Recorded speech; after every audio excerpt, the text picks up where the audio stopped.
To my new video. আজকে আমরা দেখতে চলেছি 2022 সালে মুক্তিপ্রাপ্ত সালাম ভিনকে মুভির এক্সপ্লেনেশন। মুভি ডিরেক্টর হচ্ছে রাভাঠি। একটা প্রাপ্তবয়স্ক ছেলে, ছেলেটি ছোটবেলা থেকে বিরল রোগে আক্রান্ত, যে কারণে তাকে বেশিরভাগ সময় হাসপাতালে বেডে শুয়ে থাকতে হতো। ছেলেটির মা তাকে সর্বোচ্চটা দিয়ে সেবা করছে। মৃত্যু পথযাত্রীর ছেলে মায়ের কাছে একটা শেষ আবদার করে। মা কি ছেলের আবদার পূরণ না করে থাকতে পারে? কিন্তু আইন ছেলেটির আবদার মেনে নেয় না। তার মা পুরো বিচার ব্যবস্থার বিরুদ্ধে একাই লড়তে থাকে। ছেলেটির আবদার শেষ পর্যন্ত পূরণ হয়েছিল কিনা সেটাই এই মুভিতে দেখবো। তো চলুন কথা না বলে শুরু করা যাক সত্য ঘটনার উপর নির্মিত মুভির এক্সপ্লেনেশন।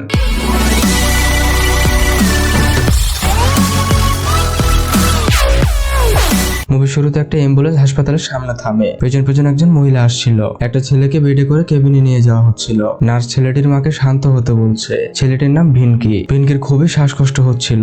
নার্স বলে, ভিনকি কষ্ট হচ্ছে তোমার? ভিনকি বলে, ছেলে মানুষের কোনো কষ্ট হয় না। তখনই সেখানে ডাক্তার শেখার চলে আসে। শেখার বলে, তুমি আবারও চলে এসেছো? ভিনকি তার মাকে উদ্দেশ্য করে বলে, একজন মহিলার বিরক্ত হওয়া থেকে তো হাসপাতালে থাকাই ভালো। শেখার বলে, আমি খুবই ভালো ডাক্তার, মেডিকেল দুনিয়ায় ভালো নাম ডাক আছে আমার। ভিনকির মা সুজাতা বলে, বাড়ি যাওয়ার তো 2 সপ্তাহ হয়নি, আবারও এখানে আসতে হলো? ডাক্তার বলে, চিন্তা করবেন না, আমি তো আছি। এটা শুনে সুজাতা বাইরে এসে বসে। সুজাতার অনেক আগের কথা মনে পড়ে। ভিনকি যখন ছোট ছিল তখন ডাক্তার বলেছিল ভিনকি ডিএমডি রোগে আক্রান্ত। এই রোগের লক্ষণ হচ্ছে শরীরের মাসেলস আর বাড়বে না, আর পুরো মাসেলস আস্তে আস্তে অকেজো হয়ে পড়বে। সবার প্রথমে এটা পা থেকে শুরু হয়, এরপর আস্তে আস্তে শরীরের বাকি অংশ অকেজো হয়ে যায়। একটা সময় পুরো শরীর কাজ করা বন্ধ করে দিবে। এই রোগে 16 থেকে 17 বছর বেঁচে থাকা ভাগ্যের ব্যাপার। মুভি বর্তমানে আসে। সুজাতা সেখানে আমির খানকে দেখে। সুজাতা বলে, তুমি এখানে কেন এসেছো? চলে যাও এখান থেকে। আমির বলে, 21 বছর থেকে তুমি আমায় চলে যেতে বলছো, আমি কি কখনো গেছি? এখানে বলে রাখি, আমির খান এখানে একটা অদৃশ্য চরিত্র অভিনয় করছে।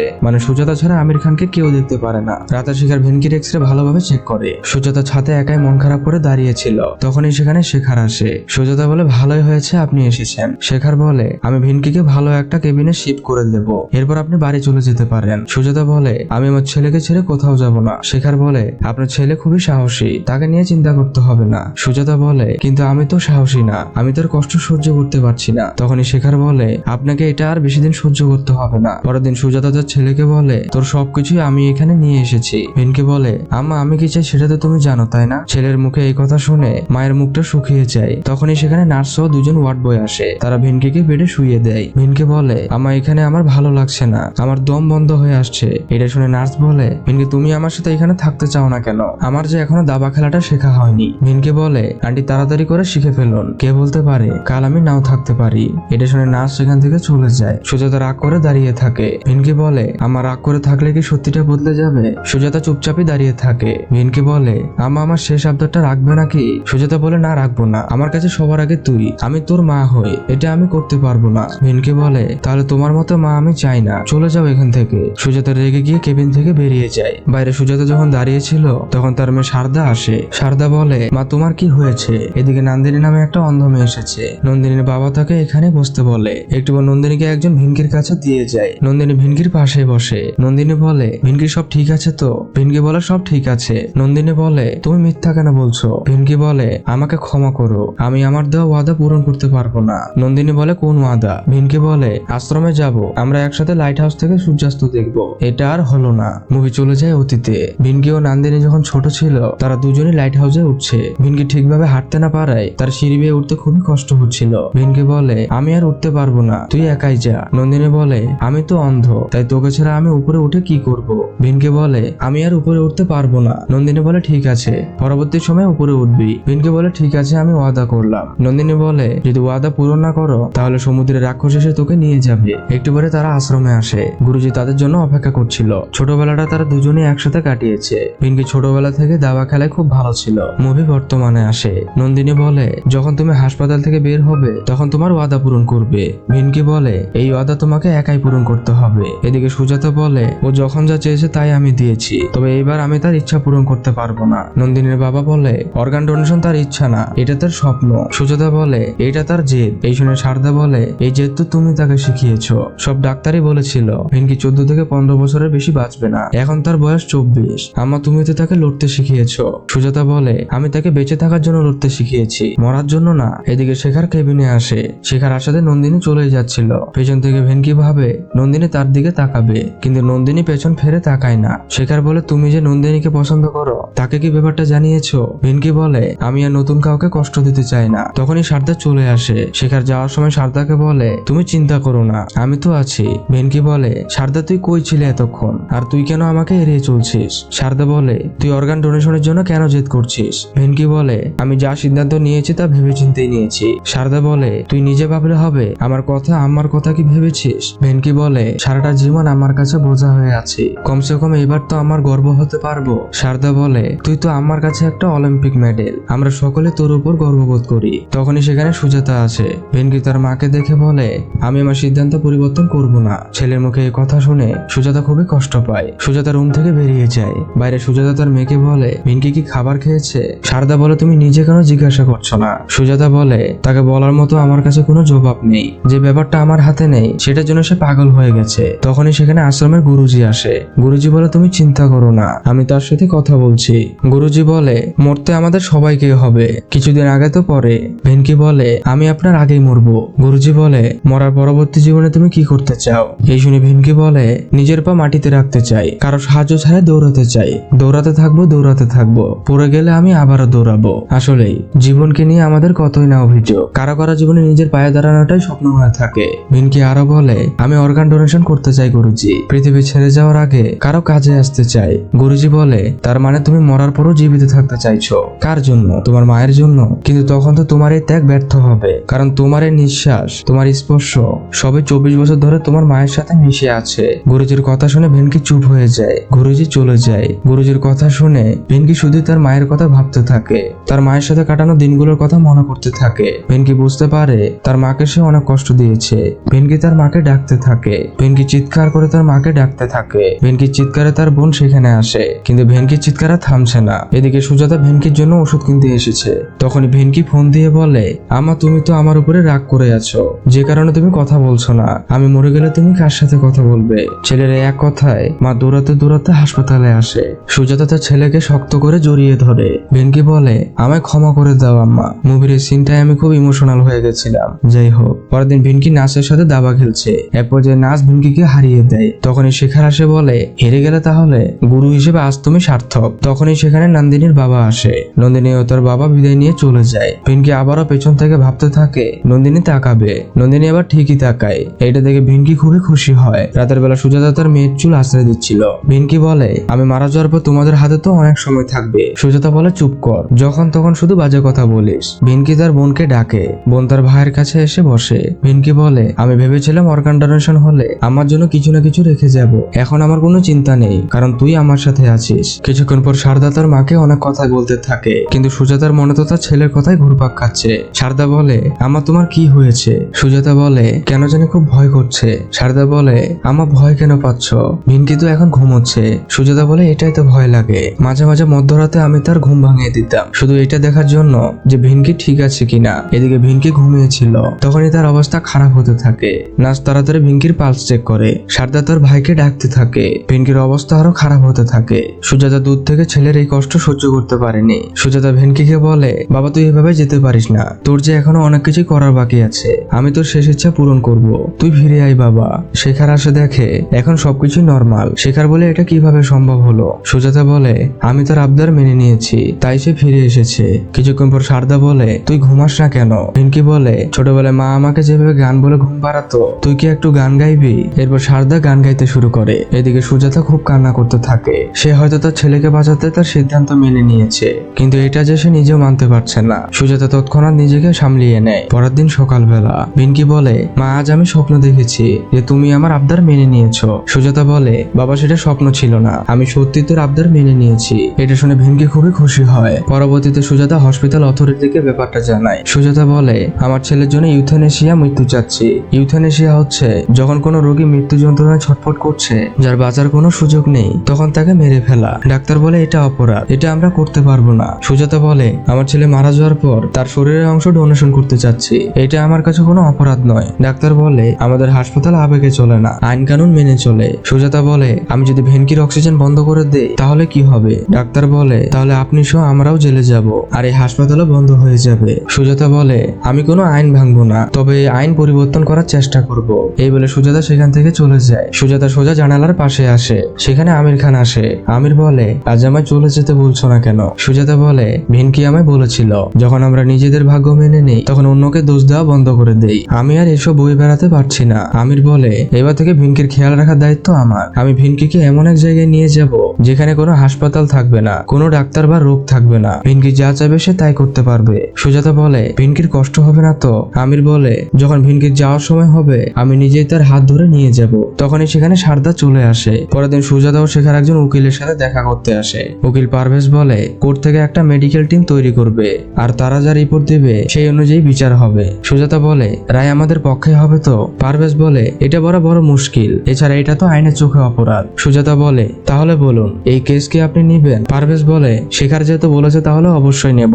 শেখার আমার মায়ের জীবন বাঁচিয়েছিল। পরবর্তীতে পারভেজ ভিনকির সাথে দেখা করতে আসে। পারভেজ বলে কোর্ট রিভিউ কমিটি বানিয়ে ফেলেছে, এখন রিভিউ কমিটি মেডিকেল রিপোর্ট যাচাই করে দেখবে, এরপর রিপোর্ট বানাবে। ভিনকি বলে এত সময় তো আমার হাতে নেই। পারভেজ বলে ঠিকই বলেছো, তাই আমাদের একটু তাড়াতাড়ি কাজ করতে হবে। ভিনকি বলে একটা কাজ করলে কেমন হয়, আমার ব্যাপারটা মিডিয়াতে প্রচার করলে কেমন হয়, তাহলে তাড়াতাড়ি কাজ হতেও পারে। কিছুক্ষণ পর পারভেজ একজন সাংবাদিককে ফোন করে দেখা করতে বলে। সাংবাদিক পারভেজের সাথে দেখা করে। পারভেজ তাকে পুরো ব্যাপারটা খুলে বলে। পরের দিন সাংবাদিক এই খবর টিভিতে প্রচার করে। সাংবাদিক সঞ্জনা পারভেজকে বলে সুজাতা কি আইনকে পরিবর্তন করতে চাচ্ছে? পারভেজ বলে একদমই না, ইউথেনেশিয়া এর ব্যাপারে আমাদের দেশের আইন রয়েছে। ভিনকি মরার জন্য নয়, বরং অন্যের জীবন বাঁচানোর জন্য এমনটা সিদ্ধান্ত নিয়েছে। আর সুজাতা আইন পরিবর্তনের জন্য নয়, দৃষ্টিভঙ্গি পরিবর্তনের জন্য চেষ্টা করছে। টিভিতে এই সবই ভিনকি দেখছিল। ভিনকি বলে আমার তোমার টিম একদম তোমারই মতো ফাইটার। ভিনকি হাসতে হাসতে হঠাৎ তার কাশি শুরু হয়। প্রচন্ড কাশিতে সে কথা বলতে পারছে না। সুজাতা এতে খুবই ঘাবড়ে যায়। এদিকে সানজানা বিভিন্ন মানুষের কাছে অর্গান ডোনেশনের ব্যাপারে জিজ্ঞাসা করে। সকলে পজিটিভ রিভিউ দেয়। দেশের বেশিরভাগ মানুষই অর্গান ডোনেশনকে সাপোর্ট করছে। রাতের বেলা সুজাতা বলে আজ ভিনকি কথা বলার সময় শ্বাস বন্ধ হয়ে আসে। শেখার বলে এখন ভিনকি আর কথা বলতে পারবে না। এটা শুনে সুজাতা ও সারদা খুবই ঘাবড়ে যায়। এরপর সুজাতা সোজা ভিনকির কাছে আসে। ভিনকি তার মায়ের সাথে কথা বলতে গেলে সে আর কথা বলতে পারে না। ভিনকি খুবই ছটফট করতে থাকে। সুজাতা বলে শান্ত হো বাবা, এখন থেকে আমরা ইশারায় কথা বলবো। পরের দিন সানজানা ভিনকির সাথে দেখা করতে আসে। সানজানা ভিনকিকে এভাবে দেখে একদম চুপচাপ দাঁড়িয়ে থাকে। ভিনকি ইশারায় বলছে, পাশে তার মা মুখপাত্র হিসেবে বলে দিচ্ছে। ভিনকি বলে কোর্টের অর্ডার কি হলো? পারভেজ বলে এখনো তেমন একটা কিছু হয়নি, কিন্তু সানজানা ক্যামেরা থেকে তো বাঁচতে পারবে না। আজ সন্ধ্যায় টিভিতে প্যানেল ডিসকাশন আছে। সানজানা শুধু এক মনে ভিনকির দিকে তাকিয়ে আছে। এটা দেখে ভিনকি বলে আপনি যদি এইভাবে তাকিয়ে থাকেন তাহলে আপনি আমার প্রেমে পড়ে যাবেন। এটা শুনে সকলে খুবই হাসতে থাকে। সন্ধ্যায় প্যানেল ডিসকাশন শুরু হয়। মন্ত্রী বলে সবকিছুই তো আমি ভালো করে বুঝেছি, কিন্তু আমি আইনের উপর হাত রেখে শপথ করেছি, সেই আইন আমি ভাঙতে পারবো না। পারভেজ বলে মন্ত্রীজি আপনি যতদিনে কিছু করবেন ততদিনে ভিনকি হয়তো থাকবে না, এরপর আপনি এসে পুষ্প অর্পণ করবেন, এই কেসও বন্ধ হয়ে যাবে আর আপনারও কাজ শেষ হয়ে যাবে। মন্ত্রী বলে এসব কথার উত্তর আমি এখানে দিতে রাজি নই, আমি যা বলার সেটা মানুষের সামনেই বলবো। এটা শুনে সানজানা বলে এখন পর্যন্ত দেশের 80% মানুষ ভিনকিকে সাপোর্ট জানিয়েছে। টিভিতে এইসব দেখে ভিনকি সহ সকলে খুবই খুশি হয়। পরের দিন সারদা এসে বলে মন্ত্রণালয় থেকে চিঠি এসেছে, মেডিকেল রিভিউ কমিটি তৈরি হয়ে গেছে। তখনই সেখানে নন্দিনী চলে আসে। ভিনকি আঙ্গুলে স্পর্শে কথা বলতে থাকে। নন্দিনী বলে তোমার স্বপ্ন তো আজ পূরণ হলো, হিরো হতে চেয়েছিলে, হিরো তো হয়ে গেছো। সুজাতা চিঠিটা পড়ে এবং ভিনকিও পড়ে। তখনই সেখানে একজন আসে। লোকটিকে দেখে সকলের চোখ কপালে ওঠে। ভিনকি লোকটাকে দেখে ভয় পেতে থাকে। তার মাকে ইশারায় বলে লোকটা যাতে এখান থেকে চলে যায়। সারদা বলে আপনি এখনই বাইরে আসুন। বাইরে সারদা বলে বাবা তুমি এখানে কেন এসেছো? তার বাবা কোনো কথাই জবাব দেয় না। সারদা বারবার করে একই কথা জিজ্ঞাসা করে। তার বাবা বলে আমি আমার ছেলেকে দেখতে এসেছি। সারদা বলে কিসের ছেলে? এতদিন পর মনে পড়লো আপনার যে একটা ছেলে আছে। তার বাবা বলে আমি মানছি আমার ভুল হয়েছে। সারদা বলে ভুল? অসুস্থ ছেলেকে কষ্টদায়ক কথা বলা, নিজের স্ত্রীকে ঘর থেকে বের করে দেওয়া, এমনকি নিজের মেয়ের সাথে মিথ্যা কথা বলা, এটা ভুল ছিল না বাবা, এটা অন্যায় ছিল। তার বাবা বলে এত কিছু ভেবে আমি এখানে আসিনি। সারদা বলে তাহলে কি টিভিতে দেখে এখন বাবা হওয়ার ক্রেডিট নিতে এসেছো? তার বাবা সেখান থেকে চলে যায়। শেখারে সব দেখে ফেলে। সারদা শেখারকে সবকিছু বলতে শুরু করে। সারদা বলে লোকটি আমাদের বাবা, তবে শুধু নাম মাত্র। ছোটবেলায় আমার মা বাবার কাছে যায়। বাবা বলে আমার টাকা আর খরচ করবো না, ডাক্তার তো বলেই দিয়েছে এই ছেলে মারা যাবে, তাহলে তার চিকিৎসা করে টাকা নষ্ট করার কি দরকার? বাবার মুখে এই কথা শুনে ভিনকি সেদিন খুবই কষ্ট পেয়েছিল। একদিন বাবা আমায় বলল আম্মা আমাকে ছেড়ে ভিনকিকে নিয়ে চলে গেছে। আমি তখন ভেবেছিলাম আমার ভাইয়ের জন্য আম্মা আমাকে ছেড়ে গেছে, কিন্তু সত্যিটা আমি পরে জেনেছি। একদিন দাদু আমায় সব বলে দেয়। সেদিন আমার বাবা ডিভোর্স পেপার আম্মাকে দিয়ে বলে যাও এখান থেকে, তোমার একটি মাত্র ছেলে আর আমার একটি মাত্র মেয়ে, চলে যাও এখান থেকে। সেদিন আম্মা আমায় ছেড়ে যায়নি, তাকে বাধ্য করা হয়েছিল। এটা শুনে আমি সেদিন খুবই কেঁদেছিলাম। আমি সোজা আমার বাবাকে ছেড়ে আমার মায়ের কাছে চলে আসি। আসলেই যেমন বাবা ছাড়া দুনিয়াটা কষ্টকর, তেমনি কারো কারো জীবনে বাবা থাকাটাই কষ্টকর। পরবর্তীতে ভিনকি একটা কাগজ বুকে নিয়েছিল, যেখানে লেখা ছিল আমি অর্গান ডোনেশন করতে চাই, এটাই আমার শেষ ইচ্ছা। মেডিকেল টিম ভিনকির জবানবন্দি নেয়। পরবর্তীতে সারা রাত জেগে মেডিকেল টিম কাজ করে একটা রিপোর্ট আদালতের নিকট পাঠায়। রিপোর্ট দেখে নান্দা নামক আরেক উকিল বলে, তোমার কি মনে হয় রিপোর্ট দিলে সেটার পারমিশন দিয়ে দেবে? এই রিপোর্ট তো বাতিল ঘোষণা করেছে, তুমি এতটা ইররেসপন্সিবল কিভাবে হতে পারো? আমার তো এখন ভিনকির কথা ভেবে কষ্ট হচ্ছে।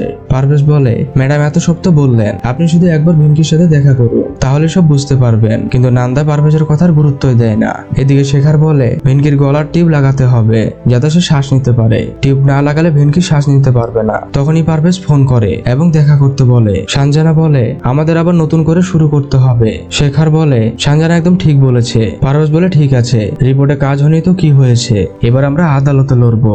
আজ আদালতে শুনানি আছে। সানজানা বলে, আজ ভারতের ইতিহাসে অনেক বড় একটা দিন। আজ আদালত এক বাহাদুরের কেস শুনবে, যে নিজের জীবন দিয়ে অন্যের ভালো করে যেতে চায়। সেই বাহাদুর ছেলের পাশে শক্তভাবে দাঁড়িয়ে আছে তার মা। এদিকে আদালতের ভেতর পারভেজ বলে, আমি জানি ভিনকির এই ব্যাপারটা এত তাড়াতাড়ি সমাধান হবে না। 20 বছর ধরে সুজাতা তার ছেলেকে জীবিত রাখার সব রকমের চেষ্টা করছে, তবে সেই মা আর ছেলের ইচ্ছা মৃত্যুর জন্য আপিল করছে। এর কারণ একটাই, তার ছেলের জীবনের মাধ্যমে অনেকে যাতে ভালো থাকে, আর এটাই এই কেসের লক্ষ্য। এটা শুনে অপোজিট উকিল নান্দা বলে, আমি পারভেজের সাথে একমত, তবে তারা যেটা চাচ্ছে এটা পুরোপুরি একটা মার্ডার। এমনও হতে পারে সুজাতা এই অর্গান ডোনেশনের জন্য কারোর সাথে ডিল করেছে। এই কথা সুজাতা হজম করতে পারেনি। সুজাতা বলে, মুখে যা আসছে তাই বলছেন, আমি আমার ছেলের মৃত্যুর জন্য টাকা নেব, আপনি এটা ভাবলেন কিভাবে? বিচারক সুজাতাকে বসতে বলে। সুজাতা বসে পড়ে। নান্দা বলে, আমি সুজাতাকে দোষ দিচ্ছি না, আমাদের দেশে অর্গান ডোনেশনের নামে একটা চক্র কাজ করছে। এরপর শেখারকে জিজ্ঞাসাবাদের জন্য ডাকা হয়। নান্দা বলে, আপনি তো ভিনকির চিকিৎসা অনেকদিন যাবত করছেন, কি মনে হয় প্রতিবারের ন্যায় এবারও সে বেঁচে ফিরবে? শেখার বলে, কখনোই না, ভিনকির অবস্থা খুবই আশঙ্কাজনক। নান্দা বলে, তাহলে আপনি কি বলতে পারেন যে ভিনকির মৃত্যু কবে হবে? শেখার বলে, এটা আমি কেন, পৃথিবীর কোনো ডাক্তারই এটা বলতে পারবে না। নান্দা বলে, এটাই তো কথা, তাহলে তার মৃত্যুর কিছুক্ষণ আগে যদি তাকে মেরে ফেলা হয় তাহলে তো এটা আইনের চোখে মার্ডার। শেখার বলে, ভিনকির অবস্থা খুবই খারাপ, এই সবকিছু ভিনকির ইচ্ছাতেই হচ্ছে। নান্দা বলে, বর্তমানে ভিনকির অবস্থা তার রোগের জন্য খারাপ হচ্ছে না, বরং তার অবস্থা খারাপ হচ্ছে তার মানসিক প্রেসারে। এই শুনে সুজাতা বলে, আমার ছেলের কোনো মানসিক প্রেসার নেই, আমি এখানে আমার ছেলের বিরুদ্ধে মিথ্যা কথা শুনতে পারবো না। বিচারক পারভেজ ও নান্দাকে আলাদাভাবে ডাকে। নান্দা বলে, স্যার আপনার কি মনে হচ্ছে না ভিনকির ব্যাপারে জানতে হবে সে মেন্টালি কতটুকু হ্যাপি আছে? পারভেজ বলে, স্যার আমাকে 2 দিন সময় দিন, আমি প্রমাণ করে দেব ভিনকি ভালো আছে, সে মেন্টালি হ্যাপি আছে। পরের দিন পারভেজ ও সানজানা সেই আশ্রমে আসে যেখানে ভিনকি ছোট থেকে বড় হয়েছে। ভিনকি এতদিনে কি করেছে না করেছে তার সবই ভিডিও করা হয়।